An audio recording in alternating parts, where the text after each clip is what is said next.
Question number first करा है, सिंधु घाटी सभ्यता के प्रमुख नगर का नाम क्या है जिसका पश्चिमी एशिया से व्यापारिक संबंध था? तो उसका सही आंसर होगा कालीबंगा। क्या होगा? कालीबंगा। कालीबंगा जो है राजस्थान के गंगानगर जिले में पड़ता है, घग्गर नदी तट पे स्थित है। कालीबंगा का अर्थ होता है काले रंग की चूड़िया। ये भी एग्जाम में क्वेश्चन बना है कि काले रंग की चूड़िया, कालीबंगा का क्या अर्थ है? काले रंग की चूड़िया। और इसका खोज जो है 1951 में अमलानंद घोष के द्वारा किया गया था। 1961 में बीबी लाल और बीके थापर के निर्देशन में व्यापक खुदाई किया गया। यहाँ से जो है जुटे हुए खेत का साक्ष्य मिला है। यहाँ के भवनों का निर्माण कच्ची ईंटों के द्वारा हुआ था और यहाँ से अलंकृत ईंटों के साक्ष्य भी प्राप्त हुआ है। कालीबंगा में शवों को अंत्योष्टि संस्कार हेतु 3 विधि का उपयोग किया जाता था।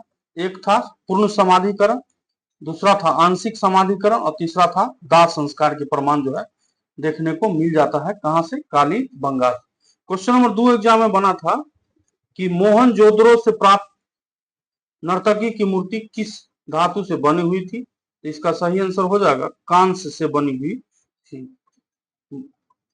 देखिए, मोहनजोदड़ो सिंधी भाषा में इसका अर्थ क्या है? मृतकों का टीला। ये भी एग्जाम में क्वेश्चन यहाँ से बना है कि मृतकों का टीला का क्या मतलब है। यह सिंध जो पाकिस्तान में पड़ता है, लड़काना जिले में सिंध नदी के तट पर स्थित है। और इसका खोज से भी संबंधित क्वेश्चन बना है एग्जाम में कि खोज 1922 ईस्वी में राखाल दास बनर्जी के द्वारा किया गया था। मोहनजोदड़ो शासक का शासन व्यवस्था राजतंत्रात्मक न होकर कैसा था? जनतंत्रात्मक था। बृहद स्नानागार मोहनजोदड़ो का सर्वप्रथम सर्वाधिक महत्वपूर्ण स्थल है। यहां से भी एग्जाम में क्वेश्चन बना है। और इसके केंद्रीय खुले प्रांगण के बीच जल कुंड या जलाशय बना हुआ था। तांबे या टीन को मिलाकर हड़प्पा वासी जो है कांस्य का निर्माण किया करते थे। और मोहनजोदड़ो से कांस्य की एक नर्तकी की मूर्ति पाई गई है जो द्रवी मोम विधि के द्वारा बनाया गया है, लॉस्ट वैक्स मेथड के द्वारा बनाया गया। क्वेश्चन नंबर 3 पूछा गया था एग्जाम में कि सिंधु घाटी सभ्यता में किस जानवर की पूजा का प्रमाण मिलता? तो उसका पूजा का प्रमाण मिलता है कुंवरदार बैल जो था, कुंवर वाला बैल जिसको बोलते हैं, उसका ये लोग पूजा किया करते थे। लेकिन और भी एक पशु है जैसे कुंवर वाले बैल, भेड़, बकरी, हाथी, गाय, भैंस, ये गधे, सुअर, कुत्ते, ये सब आदि होने का अनुमान माना जाता है। गुजरात के लोग जो है हाथी भी पाला करते थे। देखिए, सेंधव निवासी जो है ईश्वर की पूजा वृक्ष, पशु तीनों के रूप में किया करते थे। और इस सभ्यता के लोग भूत प्रेत, तंत्र मंत्र आदि में भी विश्वास किया करते थे। ताबीजों के आधार पर जादू टोना में विश्वास करना, कुछ जगहों पर मोहरों जैसे चहुंदरों में बलि प्रथा के दृश्य अंकित होने के आधार पर बलि प्रथा का भी अनुमान लगाया जा सकता है। ये लोग जो है मात्र देवी, रुद्र देवता, पशुपतिनाथ, लिंग योनि आदि की पूजा भी किया करते थे। ठीक है, तो ये सब कुछ इंपॉर्टेंट पॉइंट है जिसको देखने का जरूरत है। जैसे सूर्य पूजा में होता होगा। कालीबंगा से प्राप्त अग्निकुंड के साक्ष्य के आधार पर कहा जा सकता है कि अग्नि तथा स्वास्थ्य आदि की पूजा भी किया करते थे। ठीक है, सिंधव वासी जो है पुनर्जन्म में भी विश्वास किया करते थे। तो इसके इसीलिए मृत्यु के बाद दाह संस्कार के 3 प्रचलित तरीके जो है मौजूद थे, जो पहले भी हमने वर्णन किया है कि पूर्ण समाधान, आंशिक समाधान और कलश समाधान। ठीक है, तो धार्मिक दृष्टिकोण के आधार पर इस लौकिक तथा व्यापारिक अधिक था। मूर्ति पूजा का प्रारंभ संभवतः सिंधव सभ्यता से ही होता है। और हड़प्पा से प्राप्त एक मृग मूर्ति के गर्भ से एक पौधा दिखाया गया है, ये उर्वरता की देवी का प्रतीक हो सकता है। क्वेश्चन नंबर पूछा गया था, तो सिंधु सभ्यता से क्वेश्चन कितना पूछा? सिंधु घाटी सभ्यता से 3 प्रश्न अभी तक देखने को मिला। उसके बाद सेकेंड चैप्टर पे आते हैं, वैदिक काल। वैदिक काल तो वैदिक काल या युग से कितना प्रश्न है देखते हैं कि ऋग्वेद में कितने सूक्तों का संकलन किया गया है। तो इस ऑप्शन 10 से 20 है जो कि नहीं होगा, ये भी नहीं होगा, ये भी नहीं होगा। तो इसमें से क्या आंसर होगा? इसमें से कोई नहीं। देखिए ऋग्वेद जो कि 1500 से लेके ईसा पूर्व से लेके 1000 ईसा पूर्व तक की काल निर्धारण किया गया है ऋग्वेदिक काल के लिए। सबसे प्राचीनतम वेद माना जाता है ऋग्वेद को। ये भी एग्जाम में क्वेश्चन बना। ऐसा वेद है जो ऋचाओं में बद्ध है। ऋग्वेद में 10 मंडल और 1028 सूक्त। देखिए सूक्त ही पूछा गया है क्वेश्चन में कि कितना सूक्त का संकलन है, तो कितना हो जाएगा? 1028 सूक्त। ठीक है, तो 1028 सूक्त तथा 10,580 ऋचाएं हैं। और इस वेद के पढ़ने वाले ऋषि को होर्त शब्द से पुकारा जाता था। ऋग्वेद का पहला एवं 10वां मंडल सबसे अंत में जोड़ा गया और ऋग्वेद के तीसरे मंडल में सूर्य देवता सविता को समर्पित प्रसिद्ध गायत्री मंत्र है। देखिए ये क्वेश्चन भी एग्जाम बना है कि 9वें मंडल के देवता को सोम कहा जाता था और 10वां मंडल चतुर्वर्ण समाज की संकल्पना का आधार है। ऋग्वेद के 2 ब्राह्मण ग्रंथ है, ऐत्रेय और कौशिक की संख्यायन। ये सब इंपोर्टेंट है। तो यहां से क्वेश्चन बना था कि कितने सूक्त है, तो कितना हो जाएगा? 1028। क्वेश्चन नंबर पूछा गया था, क्वेश्चन नंबर 5, किरातार्जुनीय किसने लिखा था? किरातार्जुनीय किसने लिखा था? ये जो है लिखा गया था, किरातार्जुनीयम महाकाव्य है, लेखक इसका भारवी है। क्या है? भारवी के द्वारा लिखा गया था। इस उत्तर में इसका क्या आंसर होगा? Option number 5। इसमें से कोई नहीं। किसके द्वारा लिखा गया था? भारवी के द्वारा। भारवी के द्वारा एक संस्कृत महाकाव्य है। शिव और अर्जुन के बीच की कथा का वर्णन इसमें दर्शाया गया है और यह संस्कृत के महाकाव्य बृहद त्रयी में प्रथम स्थान पर है। इसकी रचना जो है संभवतः 6वीं शताब्दी या इससे पहले की मानी जा सकती है। क्वेश्चन अब आगे पूछा गया था वैदिक काल से ही कि वैदिक काल में प्रयुक्त जो एक शब्द है पूर का अर्थ क्या है? पूर का अर्थ होता था दुर्ग। दुर्ग या किला भी बोल सकते हैं, किला, दुर्ग या किला। तो वैदिक काल में पूर शब्द का प्रयोग जो है मुख्य रूप से किसके लिए किया जाता? दुर्ग या किला के लिए उपयोग किया जाता था। यह एक प्रकार का गढ़ या सुरक्षित स्थान माना जाता था जिसका उपयोग निवास और सुरक्षा दोनों के लिए किया जाता था। खासकर राजाओं और देवताओं के संदर्भ में इसका वर्णन किया गया।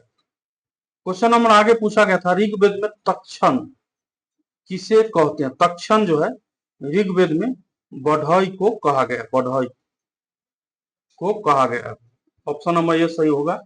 देखिए कुछ प्राचीन नाम है और इसका आधुनिक नाम है। तो यहां से जो क्वेश्चन बना था, यहां देखिए तक्षण जो है, तक्षण किसे कहा गया है? बढ़ई को कहा जाता था। और भी है जैसे उर्वरा जो है उपजाऊ भूमि को, लांगल या सीर जो है हल को बोला जाता था, ब्रिक बैल को, कारिस या सकृत जो है गोबर की खाद को बोला जाता था, सीता जो है हल की बनी नालियों को बोला जाता था, अवल जो है कूप या कुआं को बोला जाता था, किवास जो है हलवाहा को बोला जाता था, पर्जन्य जो है बादल को, उद्दर जो है अनाज मापने वाला पात्र होता हुआ करता था। तक्षण पे क्वेश्चन बना है जो कि बढ़ई को बोला जाता था। भीषज जो है वैद्य को बोला जाता, वैद्य जिसको आम चल के भाषा में डॉक्टर बोलते हैं हम लोग। कुशीर जो है ऋण देने वाले या बलि देने वाली प्रथा हुआ करता था। अनस जो है बैलगाड़ी को बोला जाता था। ठीक है, ये सब कुछ एक्सप्लेन है।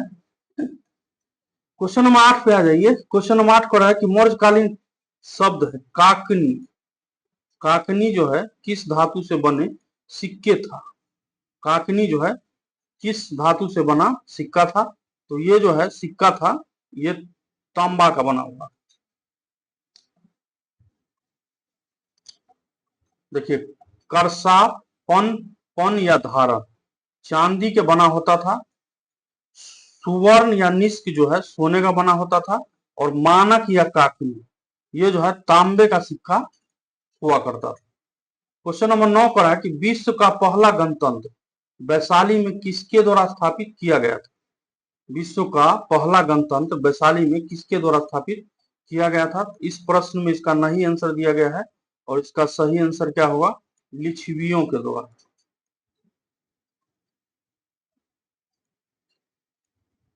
लिच्छवियों के द्वारा। तो इस प्रश्न का सही आंसर क्या बन जाएगा? ऑप्शन नंबर ई इसका सही होगा। देखिए, यह बुद्ध काल का सबसे बड़ा और शक्तिशाली राज था। लिच्छवी वज्जी संघ के वज्जी संघ में सर्वप्रमुख था। इसका राजधानी जो है वैशाली मुजफ्फरपुर जिले के बसार नामक स्थान में स्थित था। महावग जातक वैशाली को एक धनी समृद्धशाली धनी आबादी वाला नगर कहा गया है। लिच्छवियों ने महात्मा बुद्ध के निवास के लिए महावन में प्रसिद्ध कुटाग्रशाला का निर्माण करवाया था, जहां रहकर बुद्ध ने अपने उपदेश दिए। लिच्छवी का राजा चेटक था। चेटक की पुत्री चेलना या छलना का विवाह मगध के नरेश बिंबिसार के साथ हुआ था और महावीर की माता त्रिशला उसकी क्या थी? बहन थी। मगध जो है, मगध की प्राचीन राजधानी जो है राजगिरी या गिरिब्रिज थी। कालांतर में मगध की राजधानी पाटलिपुत्र स्थानांतरित कर दिया गया था और यह उत्तर भारत का सर्वाधिक शक्तिशाली महाजनपद था। इससे भी एग्जाम में क्वेश्चन बना है, आगे भी बना है, आगे इसका डिस्कस करते हैं। क्वेश्चन नंबर आ जाइए 10 पे। कौटिल्य का अर्थशास्त्र कितने अधिकरणों में विभाजित है? कौटिल्य का अर्थशास्त्र जो है कितने अधिकरणों में विभाजित है? तो ये जो है 15 अधिकरणों में विभाजित है। तो इसका सही आंसर क्या हो जाएगा? ऑप्शन नंबर ई आंसर इसका सही होगा कि कौटिल्य द्वारा जो रचित अर्थशास्त्र है 15 अधिकरणों, 180 प्रकरणों और 15 अध्याय तथा 6000 श्लोकों से युक्त एक विशाल ग्रंथ है, जिसमें अर्थशास्त्र, राजनीतिक, धर्म नीति, राजनीति तथा प्रशासन, कानून, मैत्री, युद्ध, रहस्य, जादू टोना, ये सब का कूटनीति तक की वर्णन जो है किया गया है। क्वेश्चन नंबर आ जाइए। ये सब क्वेश्चन अभी तक जो है 10 क्वेश्चन जो आपको पूछा गया है प्राचीन भारत के इतिहास से। अब क्वेश्चन देखते हैं आगे। ये क्वेश्चन जो है, इल्तुतमिश ने बिहार में अपना प्रथम सूबेदार किसे नियुक्त किया था? इल्तुतमिश के द्वारा बिहार में प्रथम सूबेदार किसे नियुक्त किया गया था? तो ये जो है नियुक्त किया गया था मलिक जानी को। मलिक जानी को बिहार में अपना प्रथम सूबेदार नियुक्त किया गया था। किसके द्वारा? इल्तुतमिश के द्वारा। तो इल्तुतमिश जो है का शासन जो है 12 से 11 से लेके 1236 ईस्वी तक शासन किया है। इल्तुतमिश इलबरी तुर्क था और कुतुबुद्दीन ऐबक की मृत्यु के समय वह बदायूं का सूबेदार या गवर्नर था। इल्तुतमिश को दिल्ली का सल्तनत का वास्तविक संस्थापक कहा जाता है। यह क्वेश्चन भी एग्जाम में बना है कि दिल्ली सल्तनत का वास्तविक संस्थापक किसे कहा गया है? तो क्या होगा इसका सही आंसर? इल्तुतमिश। ऐसा इसीलिए क्योंकि ऐबक और आराम शाह ने लाहौर से ही शासन किया था। इल्तुतमिश ने लाहौर के बजाय दिल्ली को अपना राजधानी बनाया था। यह भी क्वेश्चन इंपोर्टेंट हो गया, इंपोर्टेंट क्वेश्चन हो गया। इसे गुलामों का गुलाम भी कहा जाता था। इसे गुलामों का गुलाम भी कहा जाता था। तो क्या हो जाएगा इस प्रश्न का आंसर? मलिक जानी, जो कि इसमें नहीं है। तो आंसर क्या हो जाएगा? ऑप्शन नंबर ई इसका सही आंसर होगा। क्वेश्चन नंबर आगे देख लीजिए। डायरेक्ट क्वेश्चन आ गए मॉडर्न हिस्ट्री पर। बिरसा मुंडा का कार्य क्षेत्र कौन सा? बिरसा मुंडा का कार्य क्षेत्र क्या होगा? रांची। ये आंसर इसका सही होगा। बिरसा मुंडा का नेतृत्व जो है, यह विद्रोह जो है छोटा नागपुर, जो कि वर्तमान में भी झारखंड में पड़ता है, क्षेत्र में इस अवधि का सर्वाधिक चर्चित आदिवासी विद्रोह था। मुंडाओं की पारंपरिक भूमि व्यवस्था खूंटकटी एक तरह की सामूहिक खेती का जमींदारी या व्यक्तिगत भूस्वामित्व वाली भूमि व्यवस्था में परिवर्तन के विरुद्ध बिरसा मुंडा द्वारा विद्रोह का शुरुआत किया गया था, लेकिन कालांतर में बिरसा मुंडा ने इसे धार्मिक राजनीतिक आंदोलन का रूप प्रदान कर दिया। तो बिरसा मुंडा विद्रोह को उल गुलान विद्रोह या महान हलचल के रूप में भी जाना जाता है। ये भी एग्जाम में क्वेश्चन बन सकता है, उल गुलान विद्रोह के नाम।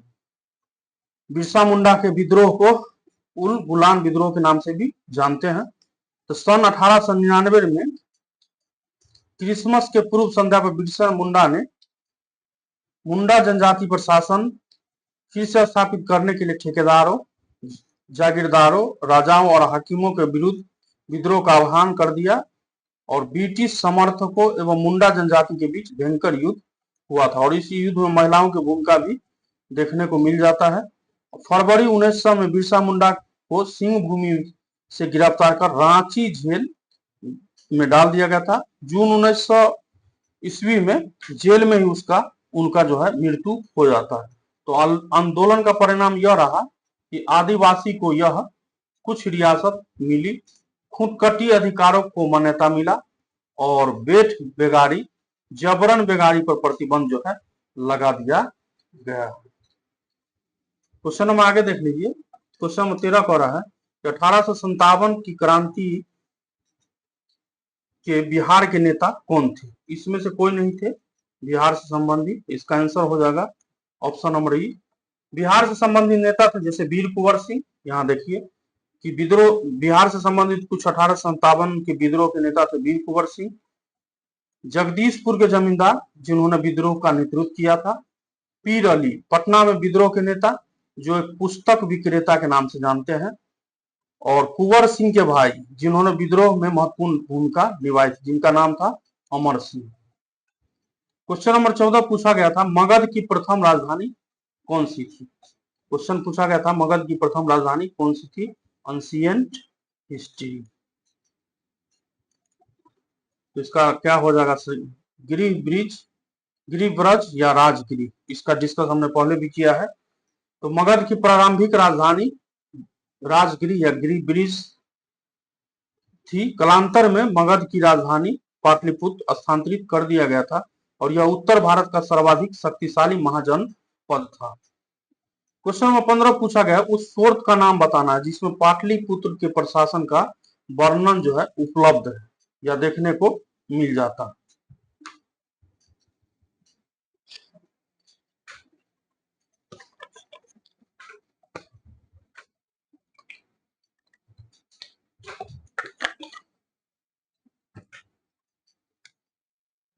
तो इस प्रश्न का सही आंसर क्या होगा? इंडिका। क्या आंसर होगा? इंडिका। ऑप्शन नंबर इंडिका में इंडिका जो है मेगास्थनीज द्वारा लिखा गया बुक है। ये भी एग्जाम में क्वेश्चन बना। इंडिका किसके द्वारा लिखा गया है? तो मेगास्थनीज द्वारा लिखा गया पुस्तक है जो मौर्यकालीन भारत का वर्णन करता है। यह पुस्तक मूल रूप से ग्रीक भाषा में लिखा गया है। यह लुप्त लगभग हो चुका है, समाप्त हो चुका है, लेकिन इसके अंश बाद में लेखकों के कार्य में पाए जाते हैं। इंडिका में भारत के भूगोल, समाज, प्रशासन और संस्कृति के बारे में विस्तृत जो है जानकारी दिया गया है। मेगास्थनीज सेल्यूकस निकेटर का राजदूत था जो चंद्रगुप्त मौर्य के दरबार में आया था। उसने मौर्य साम्राज्य के अपने प्रवास के दौरान भारत का विवरण लिखा जिसे इंडिका के नाम से जानते हैं। इंडिका में भारत के विभिन्न पहलुओं जैसे सामाजिक संरचना, राजनीतिक प्रणाली, अर्थव्यवस्था और रीति रिवाजों का वर्णन देखने को मिल जाता। मेगास्थनीज ने भारतीय समाज को 7 वर्गों में विभाजित किया था जिसमें थे ब्राह्मण, क्षत्रिय, वैश्य, शूद्र, कृषक, कारीगर, शिकारी। ये सब जो है वर्ग शामिल था। क्वेश्चन नंबर 16 पे आ जाए। मदद ए मास मुगल साम्राज्य प्रशासन में किससे संबंधित था? मदद ए मास मुगल प्रशासन में किससे संबंधित था? तो ये जो है विद्वानों को दी जाने वाली राजस्व मुक्त भूमि हुआ करता था। विद्वानों को दी जाने वाली राजस्व मुक्त भूमि को मदद ए मास के नाम से जानते हैं। मदद ए मास मुगल साम्राज्य में विद्वानों को दी जाने वाली राजस्व मुक्त भूमि से संबंधित है। यह एक प्रकार का वित्तीय सहायता या अनुदान कह सकते हैं कि जमीन दे रहा है, इसको क्या बोल सकते हैं, वित्तीय सहायता ही प्रदान करना बोल सकते हैं।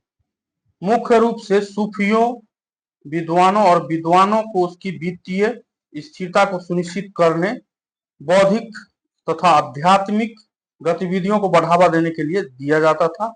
इस अनुदान के तरह प्राप्तकर्ता को प्राप्त भूमि के लिए राज्य को भू राजस्व का भुगतान करने की आवश्यकता नहीं था, यानी कि टैक्स फ्री लैंड जो है प्रोवाइड किया जाता था किसको, विद्वानों को, स्कॉलर्स को। क्वेश्चन नंबर 17 देखिए, पूना समझौता का उद्देश्य क्या था। पूना समझौता का उद्देश्य क्या था, दलित वर्गों का प्रतिनिधित्व। ऑप्शन नंबर इसका बी सही होगा। पूना समझौता का मुख्य उद्देश्य क्या था, दलित वर्गों का प्रतिनिधित्व सुनिश्चित करना, विशेष रूप से ब्रिटिश सरकार के विधानमंडल में चुनावी सीटों के आरक्षण के माध्यम से। क्वेश्चन नंबर 18 पर जंतर मंतर का निर्माण किसने किया था। जंतर मंतर का निर्माण किसने किया था। तो जंतर मंतर का निर्माण जो है, इसमें से ऑप्शन हो जाएगा ई, क्योंकि जंतर मंतर का निर्माण जो है जय सिंह के दिया, जय सिंह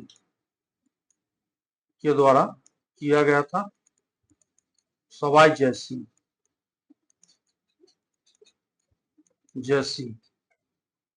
जंतर मंतर का निर्माण जयपुर के महाराज सवाई जय सिंह सेकेंड द्वितीय के द्वारा करवाया गया था, और उन्होंने खगोलीय वेधशालाओं के रूप में दिल्ली, जयपुर, उज्जैन, मथुरा और वाराणसी में ऐसे कई जंतर मंतर जो है बनवाए थे।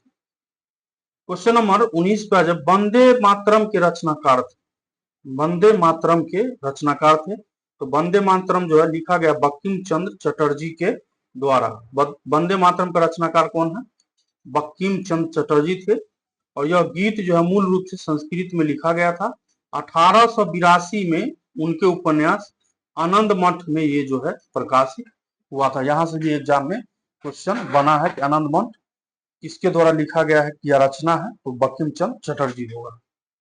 क्वेश्चन नंबर 20 पे आ जाए, क्रिस्टोफर कोलंबस। क्रिस्टोफर कोलंबस 1492 में अमेरिका का महान खोजकर्ता के रूप में जाना जाता है। किस देश के द्वारा वित्त पोषित किया गया था। इसका सही आंसर हो जाएगा स्पेन। क्या आंसर हो जाएगा, स्पेन। क्रिस्टोफर कोलंबस 1492 की अमेरिका का महान खोज को स्पेन द्वारा वित्त पोषित किया गया था।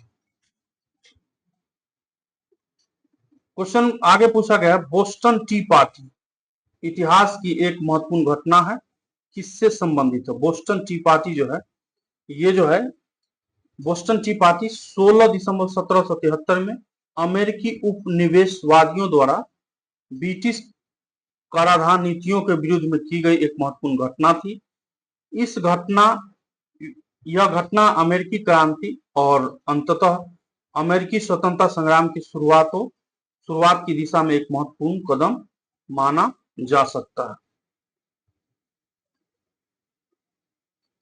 इसका क्या आंसर हो जाएगा, अमेरिकी स्वतंत्रता संग्राम। क्वेश्चन नंबर 22 करा कि अमेरिका के इतिहास में 4 जुलाई 1776 को क्यों महत्वपूर्ण माना गया। देखिए, अमेरिकी स्वतंत्रता की घोषणा जो है किया गया था, इसके लिए 4 जुलाई जो है 1776 की घटना को इंपोर्टेंट माना जाता है। 4 जुलाई 1776 को अमेरिका के इतिहास में महत्वपूर्ण माना जाता है, क्योंकि इसी दिन अमेरिका की स्वतंत्रता की घोषणा किया गया था। 13 अमेरिकी उपनिवेशों की प्रतिनिधि 1774 में फिलाडेल्फिया में प्रथम महाद्वीपीय कांग्रेस कहे जाने वाले एक समूह के रूप में मिले थे। क्वेश्चन नंबर 23 पे आ जाए, फ्रांसीसी क्रांति के समय फ्रांस का शासक कौन था। फ्रांसीसी क्रांति के समय फ्रांस का शासक कौन था, तो ये था लुई 16वां। लुई 16वां। तो फ्रांसीसी क्रांति के समय 1787 से लेकर 1799 फ्रांस का शासक लुई 16वां था। बोर्बन राजवंश से संबंधित था और 1774 में सिंहासन पर बैठा था। उसका शासन जो है फ्रांसीसी क्रांति के दौरान समाप्त हो गया था। क्वेश्चन नंबर 24 पूछा गया था, औद्योगिक क्रांति के दौरान सूती वस्त्र उद्योग में क्रांति लाने वाले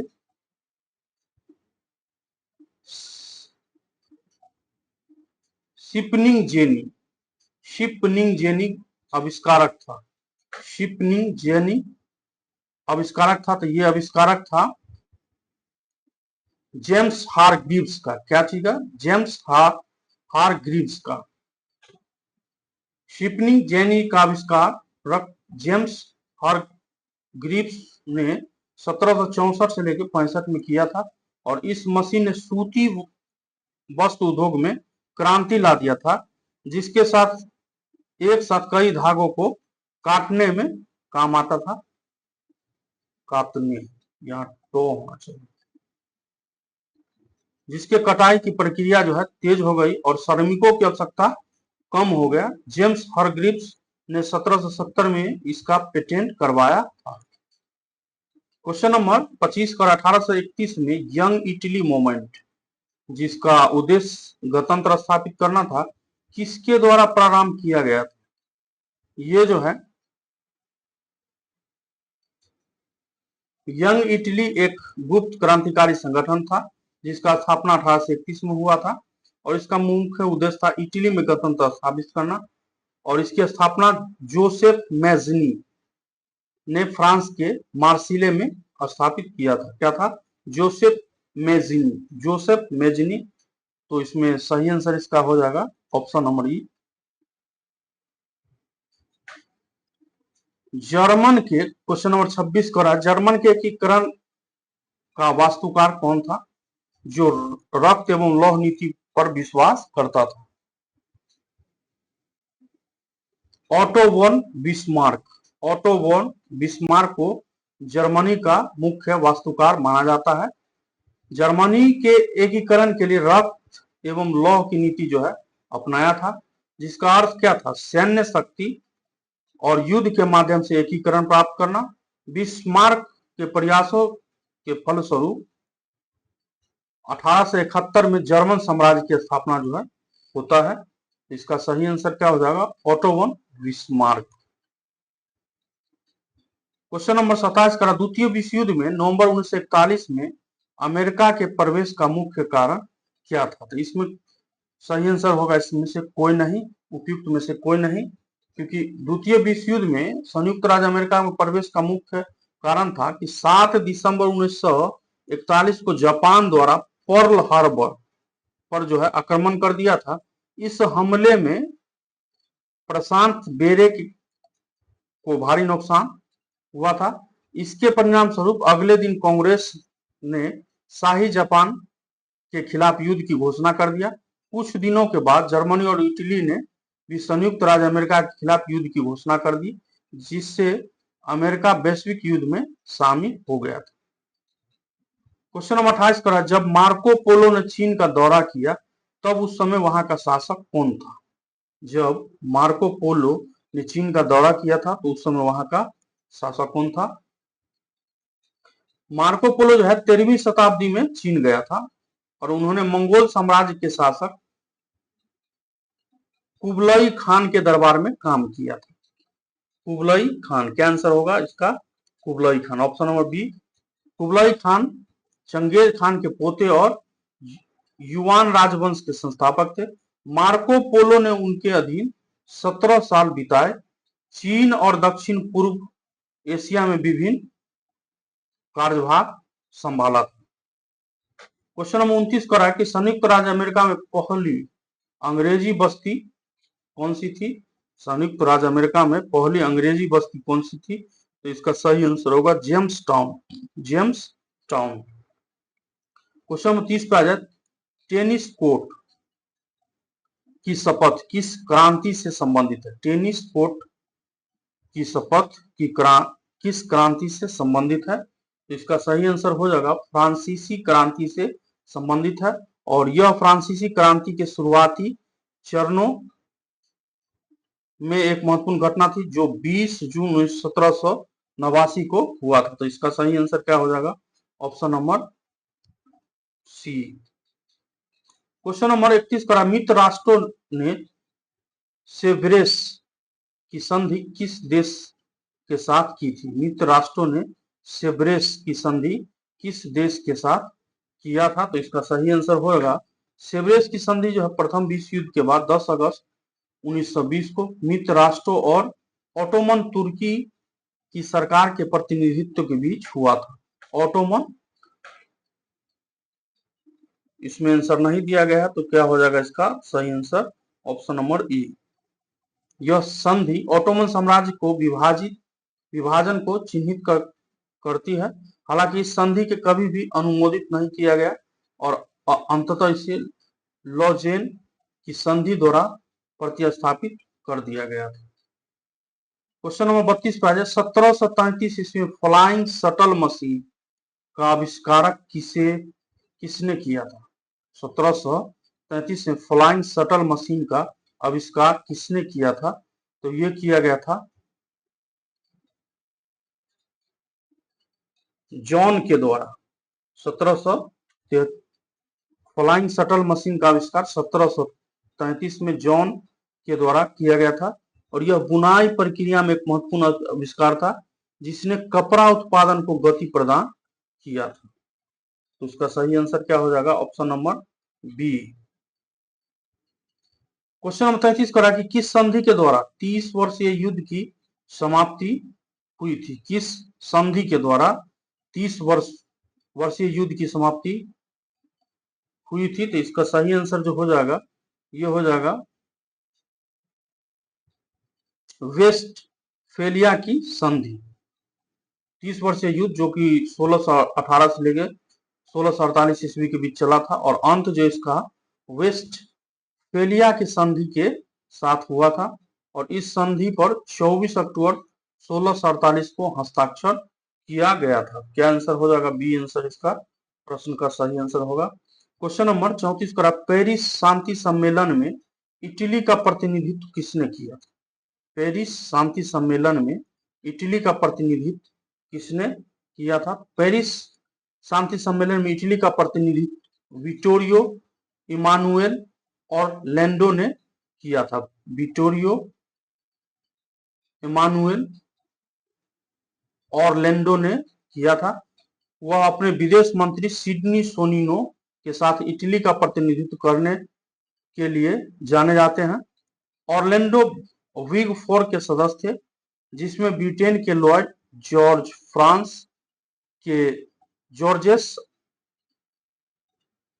क्लेमेंसियो और अमेरिका के वुडरो विल्सन भी शामिल इसमें थे। तो इसका सही आंसर क्या हो जाएगा? Option number B. Question number 35 कर रहा है कि वैंकूवर जाने के लिए कोमागाटा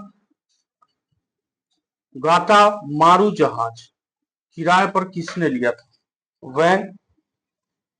वैंकूवर जाने के लिए कोमागाटा मारू जहाज किराए पर किसने लिया था?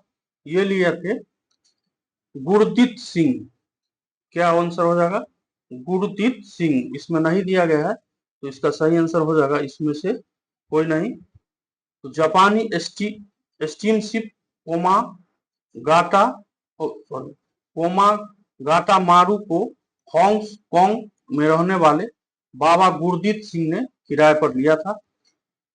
उन्होंने यह जहाज भारतीय उपमहाद्वीप से दक्षिण एशियाई लोगों को कनाडा लाने के लिए किराए पर लिया था। यह घटना जो है 1914 में हुई थी जब गुरदीप सिंह द्वारा किराए पर लिया गया यह जहाज 376 भारतीय यात्रियों के साथ कनाडा की यात्रा पर निकला था। तो इस प्रश्न का सही आंसर क्या हो जाएगा? ऑप्शन नंबर ई। क्वेश्चन नंबर 36, सौर कमेटी की स्थापना से कौन संबंधित नहीं? सौर कमेटी की स्थापना से कौन इसमें संबंधित नहीं है? तो क्या हो जाएगा? भगवान सिंह जो है इससे संबंधित नहीं। क्वेश्चन नंबर 37 पूछा गया था, महात्मा गांधी ने किस घटना को हिमालय जैसी भूल कहा था? तो क्या होगा इसका? चौरी चौरा कांड। चौरी चौरा कांड। महात्मा गांधी असहयोग आंदोलन को समाप्त करने का निर्णय किया, हिमालय भूल की संज्ञा दी, खासकर चौरी चौरा कांड के बाद जब आंदोलन हिंसक हो गया। 5 फरवरी 1922 को संयुक्त प्रांत गोरखपुर जिले में चौरी चौरा नामक स्थान पर कांग्रेस व खिलाफत आंदोलन के एक जुलूस पर गोली चलाए जाने के कारण भड़की जनता ने थाने में आग लगा दी, जिसमें एक थानेदार और 21 हवलदारों की मृत्यु हो गया था। बढ़ती हिंसक गतिविधियों को देखते हुए गांधी जी ने बरदौली में कांग्रेस कार्य समिति की बैठक बुलाई, जिसमें चौरी चौरा कांड के कारण सामूहिक सत्याग्रह व असहयोग आंदोलन को स्थगित कर का प्रस्ताव पास किया था। 12 फरवरी 1922 को असहयोग आंदोलन की समाप्त कर दिया गया। क्वेश्चन नंबर 38 पर चटगांव शस्त्रागार पर हमले के दौरान कौन महिला क्रांतिकारी मारी गई थी? तो ये हो जाएगा प्रीति लता वाडेदार। प्रीति लता वाडेदार, ऑप्शन नंबर ए इसका सही होगा। क्वेश्चन 39 कह रहा है, इसमें से कौन क्रांतिकारी काकोरी ट्रेन कांड से संबंधित नहीं है? इसका हो जाएगा प्रफुल्ल चाकी, ऑप्शन नंबर सी इसका सही हो जाएगा। घटना जो है, यह घटना 9 अगस्त 1925 को लखनऊ के बाहर काकोरी नामक गांव के पास घटित हुआ। इसका आयोजन हिंदुस्तान रिपब्लिक एसोसिएशन HRA द्वारा किया गया था, जो राम प्रसाद बिस्मिल, अशफाक उल्ला खां और सचिन नाथ बख्शी जैसे लोगों द्वारा गठित एक क्रांतिकारी समूह था। उद्देश्य क्या था कि प्राथमिक उद्देश्य रेल द्वारा ले जाने वाली सरकारी खजानों को लूटकर HR मतलब हिंदुस्तानी रिपब्लिक एसोसिएशन क्रांतिकारी गतिविधियों के लिए धन जुटाना। इसने एक उच्च प्रोफाइल ब्रिटिश सरकारी परिसंपत्तियों को लक्ष्य बनाकर HRA की सकारात्मक छवि बनाने का भी प्रयास किया था। क्रांतिकारी ने शाहपुर से लखनऊ जा रही 8 नंबर या 8 डाउन भी बोलते हैं, ये क्वेश्चन भी एग्जाम में बना है। ट्रेन की आपातकालीन ट्रेन खींचकर उसे रोक दिया, गार्ड को काबू कर सरकारी नकदी को लूट लिया था। क्वेश्चन नंबर 40 करा कि 1 नवंबर 1913 को गदर का पहला अंक किस भाषा में प्रकाशित हुआ था? इसका सही आंसर हो जाएगा ऑप्शन नंबर बी, उर्दू में प्रकाशित हुआ था। तो नवंबर 1913 में प्रकाशित गदर अखबार का पहला अंक उर्दू में था और इसके बाद 9 दिसंबर 1913 को गुरुमुखी पंजाबी संस्करण में प्रकाशित हुआ था। तो ये था टोटल इस वीडियो में हमने 40 हिस्ट्री के इंपोर्टेंट प्रश्नों का डिस्कस किया, जो कि बीपीएससी के पीटी के एग्जाम में या टीडी के एग्जाम में पूछा गया है। आगे भी खास के बीपीएससी 71 पीटी और टीडी 4 के एग्जाम में देखने को इससे प्रश्न आपको मिल जाता है। तो इम्पोर्टेंट था कि खास के प्राचीन भारत से, मध्यकालीन भारत से और